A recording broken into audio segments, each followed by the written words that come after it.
আদেশ করিল আল্লাহ পবিত্র কোরআনে।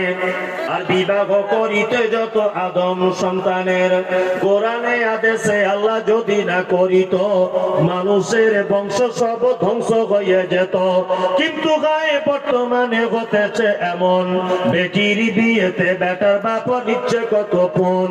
কেউ সোনা দানা নিচ্ছে, কেউ টাকা করি, কেউ জমি জায়গা নিচ্ছে, কেউ নিচ্ছে বাড়ি।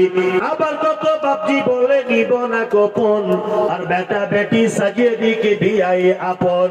টাকার বেলায় সাধু সাজে, জমির বেলায় চোর। বর্তমানে বেটার বাপ এমনি হারাম খোর। চোর লোকে চুরি করে অন্ধকারে হলে, বেটার বাপ করে চুরি দিনের উজ্জ্বলে। হায়রে বেটার বাপ তুমি এমনি লোভী হলে, টাকার বদলে বেটা বিক্রি করিলে।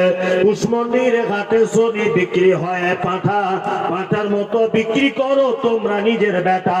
হায়রে বেটার বাপ তুমি এমনি লোভী হলে, পাঠার মতো বেটা বিক্রি করিলে। তোর জন্য কত নারী বিষ পান করে, কত নারী গলায় দড়ি দিয়ে ঝুলে পড়ে। এর জন্য কে বা দায়ী জানো বেটার বাপ, এর জন্য কে বা দায়ী জানো বেটার বাপ।